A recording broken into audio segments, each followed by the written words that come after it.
सब कहते हैं महाराज कि खाली हाथ आए हैं और खाली हाथ जाएंगे। क्या ये सही है? सच में सही है? पर मुझे तो सही नहीं लगता। मैं तो इस बात को नहीं मानती महाराज। खाली हाथ आए हैं वहां तक तो ठीक है कि मुट्ठी बांध के आए थे, खाली हाथ आए थे, कुछ भी नहीं था। लेकिन जब यहां से जाएंगे तो खाली हाथ बिल्कुल भी नहीं जाएंगे।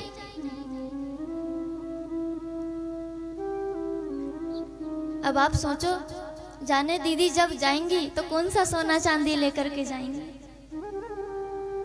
सोना चांदी से भी बढ़कर के लेकर के जाऊंगी महाराज मैं तो। लोग बड़े बड़े घर बंगले बनाते हैं। एक बात कभी विचार की है कि एक व्यक्ति जन्म लेता है, 15 से 16 वर्ष की आयु तक पिताजी उसे खिलाते हैं। 15 से 16 वर्ष की आयु तक सीधा मिलता है। लेकिन जैसे ही महाराज 17-18 में प्रवेश करता है तो उसके सिर पर कोई कहे या ना कहे,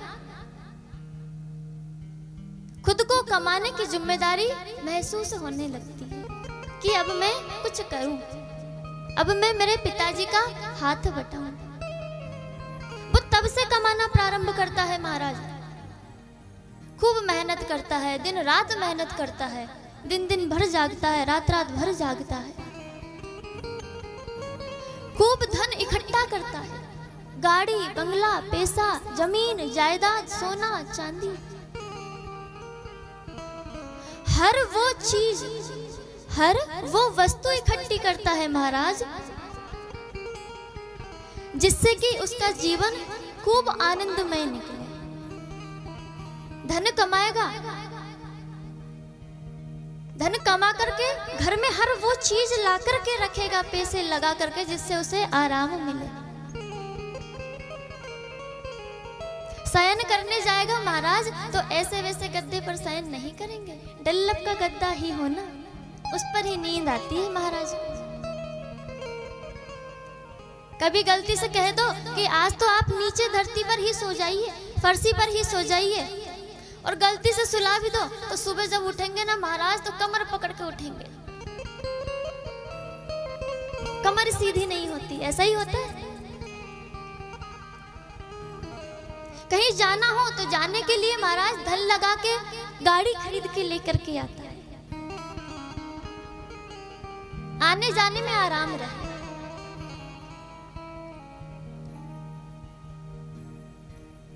और उस गाड़ी में भी महाराज और आराम चाहिए। गाड़ी ली तो गाड़ी बिल्कुल एसी कंडीशनर चाहिए ताकि गर्मी ना लगे। हर सुविधा इस शरीर को जितनी ज्यादा से ज्यादा हो सके हर सुविधा देता है। खूब धन कमाता है, कमाते कमाते एक दिन ऐसा आता है महाराज कि जब उससे कुछ बनता नहीं है, और फिर जब वो जीवन का चौथापन आता है, जब हाथ पैर काम करना बंद कर देते हैं, तब क्या काम आता है? उसका धन काम नहीं आता इतना ज्यादा। उसने जो अपने बच्चों को संस्कार दिए हैं उस समय वो संस्कार काम आता है। अगर बच्चों को अच्छे संस्कार दिए तो बच्चे बुढ़ापे में सेवा करेंगे। नहीं तो महाराज आजकल जो वृद्धाश्रम खुल रहे हैं उनकी कोई कमी नहीं है।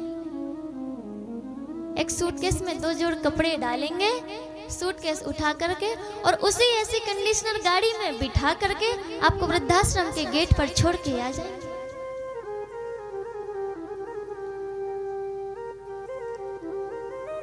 और वहीं अगर बच्चों में बचपन से संस्कार दिए, मैं हमेशा कथाओं में एक बात पे जोर देती हूँ, और वो ये कि आपका हमारा जीवन मध्य में आ गया, लेकिन घर के जो नन्हे नन्हे बालक हैं, जो पौधे हैं महाराज, जो नन्ही नन्ही बेल है, उनको इस प्रकार संस्कार दें कि वो आगे का जो समय आएगा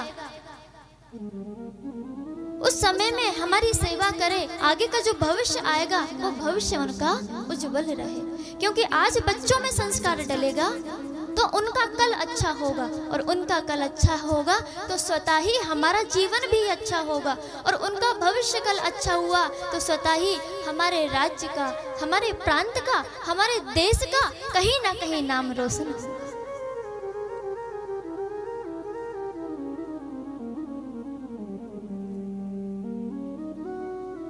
तो खूब धन कमाता है, कमाते कमाते एक समय ऐसा आता है, वृद्धावस्था आ जाती है।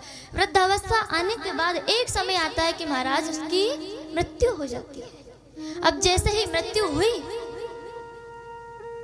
तो घर वाले क्या करेंगे? सबसे पहले आपने जो गहने पहन रखे महाराज, सुंदर सुंदर जीवन भर की कमाई के, उन गहनों को उतार लेंगे। कहते हैं कि व्यक्ति यदि कोई घर में किसी की मृत्यु हो जाए तो उसकी वस्तु को रखना नहीं चाहिए, ऐसा ही कहते हैं। व्यक्ति जाता है तो उसके साथ साथ उसके सारे कपड़े निकाल दिए जाते हैं। व्यक्ति जाता है तो उसकी यूज की हुई अधिकतर चीजों को बाहर निकाल दिया जाता है। क्या कभी विचार किया कि जब कपड़ों को निकाल दिया, वस्तुओं को निकाल दिया, तो फिर उसने जो गहने पहन रखे थे सोने चांदी के, उनको क्यों निकाल के रख लिया? समझ में आता है प्रेम किससे था महाराज?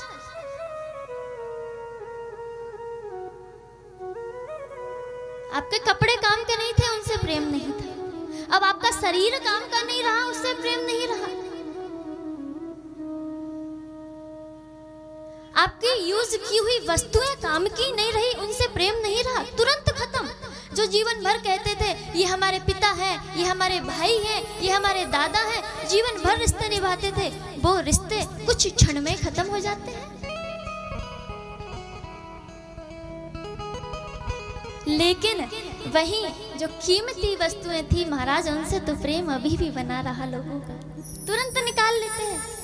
यहाँ तक कि अगर नाक में छोटी सी नथनी भी पहन रखी, छोटी सी लौंग भी पहन रखी, तो उसको भी निकाल लेंगे। ऐसा ही होता है।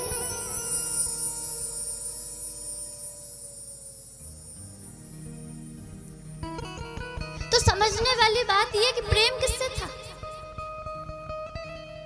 व्यक्ति चला जाता है, व्यक्ति के शरीर से प्रेम नहीं रहता। अब वहां पर क्या काम में आएगा? सब कुछ चला गया, गाड़ी बंगला घर, जो काम की चीजें थी सब रह गई। व्यक्ति मर जाता है, उसके पास कुछ नहीं रहा। चार लोग आए, कंधे पर उठाया, जाकर अग्नि संस्कार कर दिया। कहानी खत्म, जीवन खत्म। वो कुछ ले जा पाया? कुछ नहीं ले जा पाया। लेकिन मैं कहती हूँ महाराज कि उसकी असली यात्रा तो अब यहाँ से शुरू होगी, जहाँ पर लोगों का रिश्ता खत्म हो जाता है, जहाँ पर संसार का हर रिश्ता छूट जाता है, वहाँ पर जहाँ पर शरीर का भी रिश्ता खत्म हो जाता है। इस शरीर को मल मल के नहलाते हैं, खूब साबुन शैम्पू परफ्यूम लगाते हैं महाराज। इस शरीर का भी रिश्ता खत्म हो जाता है। सब कुछ सांसारिक वस्तुएं, सांसारिक लगाव, सांसारिक मोह, सब कुछ खत्म हो जाता है। वहां से प्रारंभ होता है महाराज आत्मा का और जीवात्मा का जो मिलन का एक योग होता है। जीवात्मा और परमात्मा के मिलन का जो संयोग होता है, वो यात्रा उस दिन से वहां से प्रारंभ होती है। फिर जो जीवात्मा है वो पहुंचेगी परमात्मा के पास, और वहां पर जब पहुंचेगी तो भगवान पूछेंगे कि बताओ तुम क्या लेकर के आए हो। फिर क्या कहोगे? ना सोना, ना चांदी, ना घर, ना बंगला,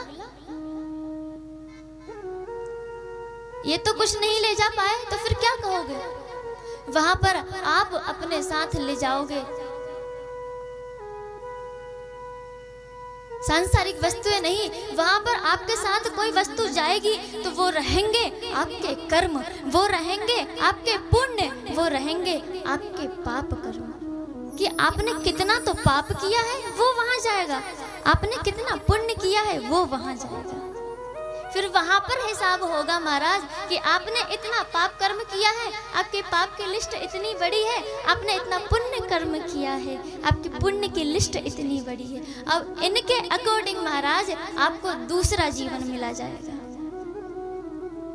तो खाली हाथ आते तो हैं लेकिन खाली हाथ जाते नहीं हैं। जब इस संसार से जाते हैं तो हम हमारे कर्मों की कमाई लेकर के जाते हैं महाराज।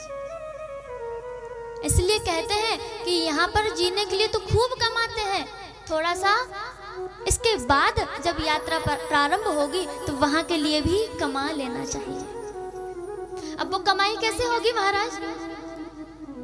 सांसारिक कमाई की बताने की तो आवश्यकता है ही नहीं।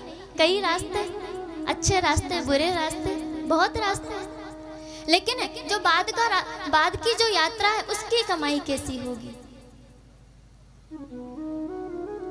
ध्यान दीजिएगा कि अगर वहां की कमाई करनी है तो पुण्य कमाई करना, पाप कमाई मत करना। और पुण्य कमाई में क्या आता है? सबसे पहले श्रवण भक्ति सबसे पहले आता है। अगर आपको पुण्य कमाई करनी है तो सबसे पहले आता है कि सत्संग सुनो, कुछ करो या